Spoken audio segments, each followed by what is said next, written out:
Okay, we need to talk about Predator Badlands.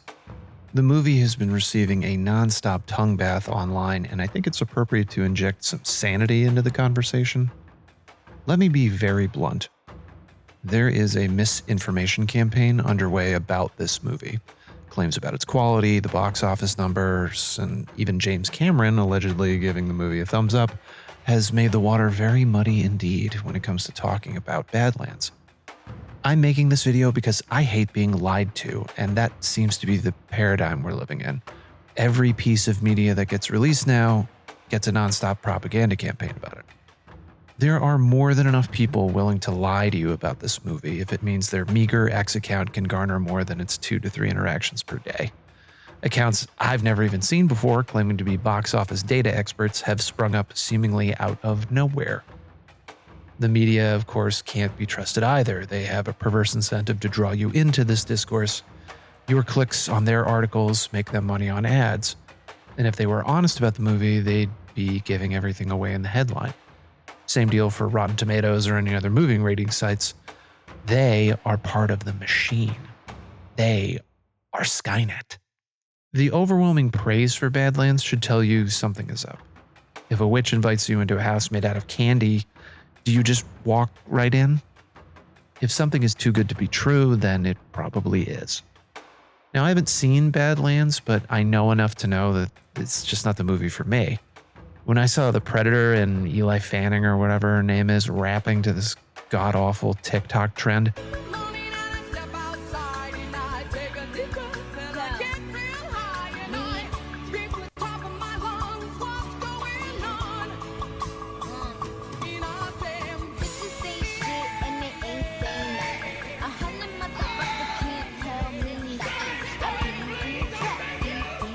I knew right then and there that Badlands would be a hard pass for me. A movie with the Predator as the protagonist just doesn't work. Predators are not who you root for. They're who you fear. They're unstoppable killing machines, fearsome, deadly, and brutal. They aren't soft, they aren't weak, they aren't vulnerable, they don't need arcs, and they don't have pets or daddy issues. Turning Predator into a buddy comedy just isn't going to work. Inserting lame jokes into a movie that's supposed to be about a brutal, unstoppable alien trophy hunter is about as good as an idea as mixing chlorine with your coffee. The Predator doesn't make friends with people, he kills them. That's his entire thing. He is so much more evolved than everything else that to him, humans, or I guess in this case humanoids, are just meat. But I guess this goes hard if you're still obsessed with the MCU and have an IQ of 80. For many of us who love the original film, we'll be left waiting a while longer for something that does the franchise justice. But Alex, you might say, what about the $80 million international box office? Doesn't that prove that the movie is a success? No, it doesn't. And the discourse about the box office is precisely how you're being manipulated. You don't need to be some Hollywood insider to understand this either. This is simple math, so let's break it all down. The movie cost $105 million to make. Now that's an estimate, but that's probably pretty close to what it is. Traditionally, a movie's marketing budget is half the production budget, so here it's $55 million estimated. Again, let's just say everything is just an estimate here. So that's a total of $160 million. Oh, so they're halfway there then. If they made $80 million, right? Not so fast. The box office is split 50-50 with the theaters. And internationally, it's even less, with overseas forking over just 40% to Disney. China, it's a measly 20% just to get access to their market. To keep things simple, though, we'll say it's a straight 50-50 split between Disney and theaters across the board. So, opening weekend, when you make the most money, they only took home $40 million after the theaters took their cut. Since movie theaters don't help with the marketing budget, Disney needs to make a whopping $260 million just to break even.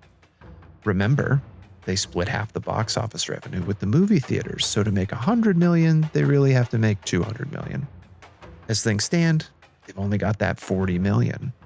That means before they can even make a profit, they have another $220 million they need to bring in.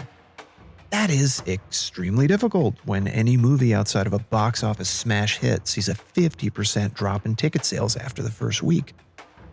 Don't take my word for it, you can look it up. That's a well-established trend.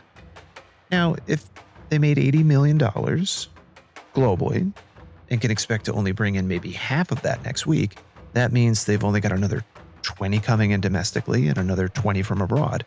And again, don't forget, theaters take their 50%, so really only 20 million of that will end up in Disney's pocket. That brings them up to a total of $60 million. 40 million from this week, 20 million from next. 60 million is only enough to make back their marketing budget and put a $5 million dent in their production budget. They've still got $100 million left to go. This is an impossible task. In order for it to break even, they have to generate $200 million. With 11 weeks left in its theatrical run, they need to get $18 million per week just to break even, not even to generate a profit.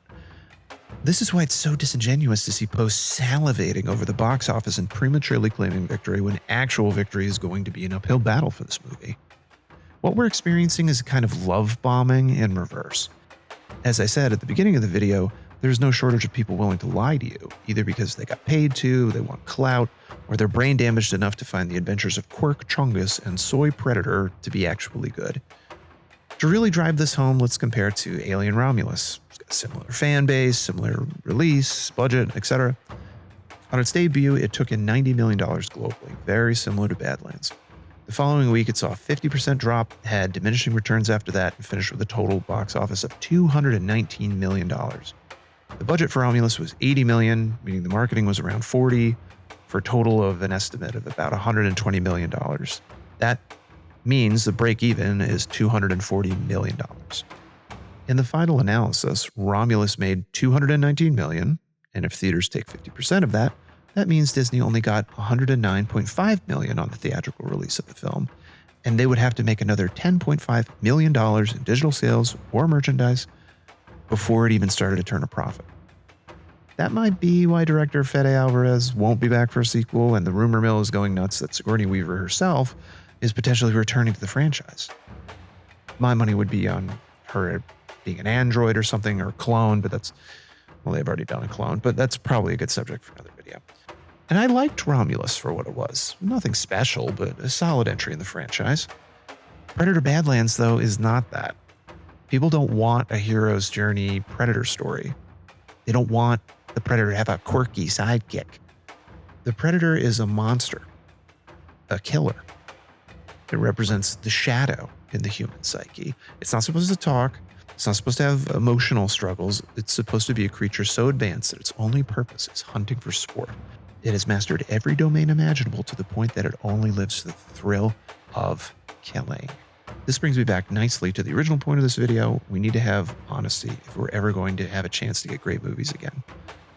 The market is supposed to send very clear signals about what's successful and what isn't. The praise for Badlands online is a mix of things. It's clout chasing. It's a movie industry desperate to get people back into theaters after the worst October in decades. And bots. So many bots. It's also an attempt to wallpaper over the fact that the corporate overlords still want to neuter and deconstruct men. The culture war is a trench war at this point, and trying to make Soy Predator a thing is just the latest attempt to soften men down into mushy, sentimental consumers.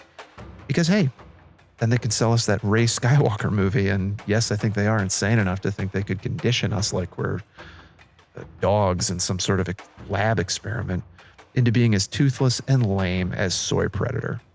In the immortal words of Blade, some motherfuckers are always trying to ice skate uphill. But I say, screw all that. The original movie is pure testosterone aesthetics, and there's nothing wrong with that.